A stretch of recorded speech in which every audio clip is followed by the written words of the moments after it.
Hello everybody. उम्मीद है अच्छे होंगे आप लोग। आज का सिंपल सा टॉपिक है कंडीशनल सेंटेंसेस। लेकिन आप जो लोग यूज करते हैं ना, condition zero, condition one, condition two, यार क्यों दिमाग पे इतना जोर देते हो आप लोग? देखो, सिंपल सा फंडा है और सिंपल सी चीज है। ठीक है, देखिए। सबसे पहले देखो आप, if conditional condition true generally, अगर कोई भी कंडीशन हम ऐसी बताते हैं वो जनरली ट्रू होती ही होती है, फॉल्स नहीं होती, तो उस कंडीशन में जो इफ के साथ सेंटेंस आता है वो बनता है हमारा प्रेजेंट इंडेफिनिट टेंस में, और दूसरा भी बनता है प्रेजेंट इंडेफिनिट टेंस में। कैसे?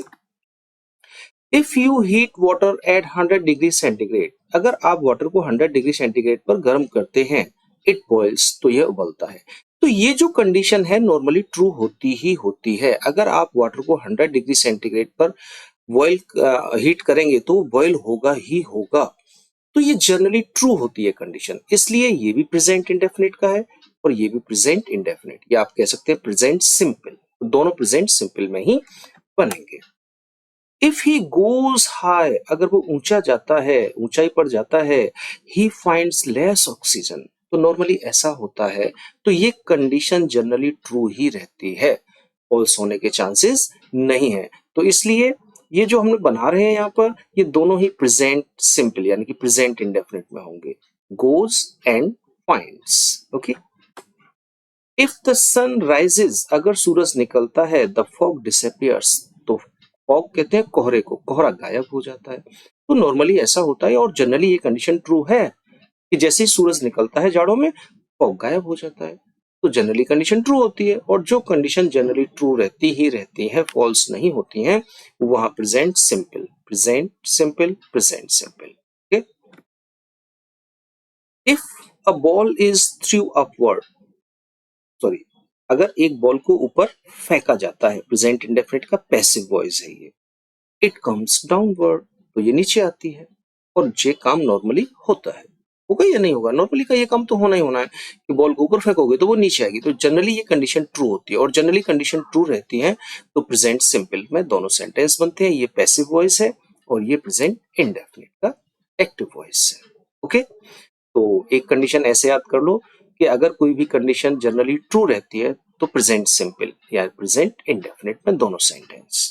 दूसरा, इफ कंडीशन में बी ट्रू, कंडीशन हो सकती है ट्रू हो, हमें हमारी तरफ से कंडीशन ट्रू होने के चांसेस ज्यादा रहते हैं, तो हम बनाते हैं इफ के साथ में आप यूज करेंगे present indefinite, present simple sentence, और दूसरे को करेंगे फ्यूचर इंडेफिनिट। जैसे if you go to him, अगर तुम उसके पास जाओगे, ही विल हेल्प यू, तो वो तुम्हारी सहायता करेगा। तो मेरी तरफ से पक्का है ये कंडीशन ट्रू होगी, यानी कि तुम अगर जाओगे तो वो पक्का तुम्हारी हेल्प करेगा। तो जब ये है कि ट्रू होनी है, हो सकता है ये ट्रू हो, तो हम जो इफ के साथ आता है उसे प्रेजेंट सिंपल में बनाते हैं, और जो दूसरा होता है उसे फ्यूचर इंडेफिनिट बनाते हैं, future simple. Okay. If it rains, अगर बारिश होती है, I shall not go to school, और नॉर्मली ये तो ट्रू हो ही जाता है कि बारिश होगी तो नहीं जाएंगे स्कूल हम। तो if it rains, present indefinite, और ये shall not go, future indefinite. If I get permission from my parents, अगर पेरेंट्स से परमिशन मिल जाती है, आई विल ज्वाइन यू, तो मैं तुम्हें ज्वाइन कर लूंगा। तो उसे कहने वाले को लग रहा है कि हाँ ये ट्रू हो जाएगा, पेरेंट्स परमिशन दे देंगे। तो इफ के साथ बनेगा प्रेजेंट इंडेफिनिट और दूसरा sentence future indefinite. If he wins a lottery, अगर वो लॉटरी जीतता है, he will buy a big house, हाँ भैया सब बात है, जब लॉटरी लग जाएगी तो बड़ा सा घर, बड़ी सी गाड़ी तो नॉर्मली खरीदेंगे। तो नॉर्मली ये उम्मीद है कि ट्रू होगी कंडीशन, यानी कि अगर लॉटरी लगेगी तो मकान खरीदेगा। तो ये प्रेजेंट इंडेफिनिट इफ के साथ, और दूसरा वाला फ्यूचर इंडेफिनिट। तो इस तरह से याद करो कि अगर कंडीशन ट्रू होने के चांसेस ज्यादा हैं तो present indefinite, future indefinite, if के साथ प्रेजेंट इंडेफिनिट बनेगा। If condition is impossible, condition impossible है, यानी कि ये पूरी हो नहीं सकती किसी भी कीमत पर, तो हम इफ के साथ जो सेंटेंस आएगा उसमें वर लगाएंगे, सबके साथ वर लगेगा, आई के साथ वर, दे के साथ वर, ही के साथ वर, सी के साथ वर, सिंगुलर प्लूरल सबके साथ वर लगेगा। और दूसरा सेंटेंस में would plus first form of verb लगाएंगे। ठीक है, अगर कंडीशन इम्पॉसिबल होनी, ये ट्रू हो ही नहीं सकती। इफ ही वर यू, अगर वह तुम्हारी जगह होता, तुम होता, और ये कंडीशन कभी ट्रू नहीं हो सकती, कोई किसी की जगह नहीं ले सकता। तो वो कह रहे हैं इफ ही वर यू, अगर वो तुम्हारी जगह पर होता, he would do the same. तो देखो ये कंडीशन मेरी ट्रू हो ही नहीं सकती, इम्पॉसिबल है। और ये अगर इम्पॉसिबल है तो यहां लगेगा वर, ही के साथ भी, सी के साथ, सबके साथ वर लगेगा, और दूसरे में वुड प्लस वर्ब की first form I. If I were a word, अगर मैं चिड़िया होता, आई वुड फ्लाई अवे, तो मैं उड़ गया होता। यदि मैं चिड़िया होता, क्या मैं चिड़िया हो सकता हूं? इम्पॉसिबल, कंडीशन इम्पॉसिबल है हमारी। तो इफ के साथ जो सेंटेंस बनेगा उसमें वर लगेगा, और दूसरे में वुड प्लस वर्ब की first form. If she were monitor of the class, अगर वो मॉनिटर होती क्लास की, she would try to punish you.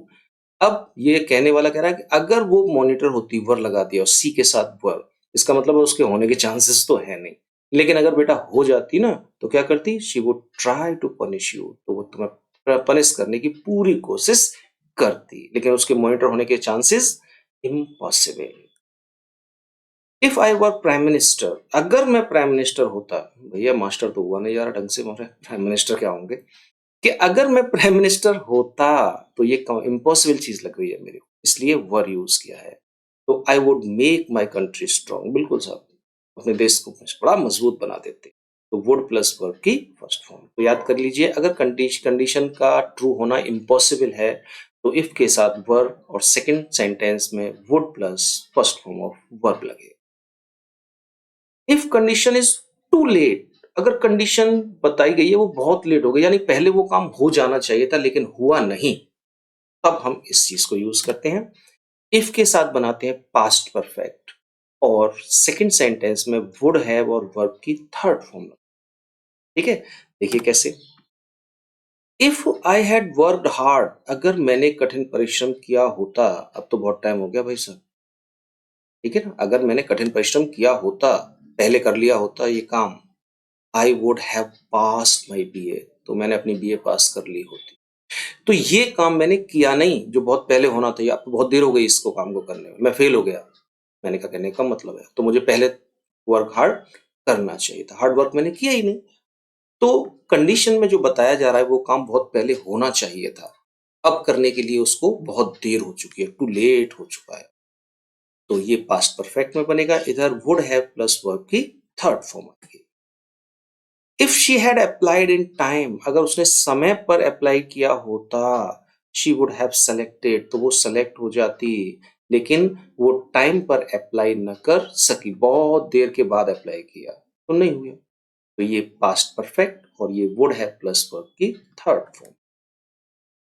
If they had reached station, अगर वे स्टेशन पर पहुंच गए होते, they would have caught the train, उन्होंने ट्रेन पकड़ ली होती, लेकिन ट्रेन पहुंचने, स्टेशन पहुंचने में टू लेट, बहुत देर हो गई उन्हें, और इस कारण से क्या हुआ, ट्रेन निकल गई। ओके, तो ये पास्ट परफेक्ट और ये वुड हैव प्लस वर्ब की third form. If it had rain plentiful, अगर बहुत अच्छी बारिश हुई होती, प्लेंटीफुल माने पर्याप्त मात्रा में, क्रॉप वुड बी रिवाइव, फसल जीवित हो गई होती, फसल अच्छी हो गई होती, लेकिन बारिश हुई नहीं, बारिश होने में बहुत देर हो गई, बहुत पहले बारिश होनी चाहिए थी। तो हैड प्लस दूसरे में आएगा वुड हैव प्लस वर्ब की थर्ड फॉर्म। तो इस तरह से ये चार कंडीशन बनती है। अब आप ये भी याद करेंगे कि बहुत इसमें क्या है कि इम्पॉसिबल है, फिर उसको याद करेंगे ये थर्ड नंबर पे आता है, फिर उसको बनाएंगे, ऐसा कुछ मत करो, सिर्फ एक चीज याद करो कि ये इम्पॉसिबल है, कि ये पॉसिबल है, कि ये जनरली ट्रू रहता है, या टू लेट, वर्क बहुत देर हो चुकी है, इस काम को हो जाना चाहिए था पहले लेकिन नहीं हुआ, तो हम ये लगाए। इस तरह से याद कर लो, नंबर 1 0 1 2 3 4 याद करने की जरूरत नहीं है। और कोई नया टॉपिक बताओ भाई जिसमें मैं वीडियो बना सकूं। ठीक है, चलिए बाय बाय।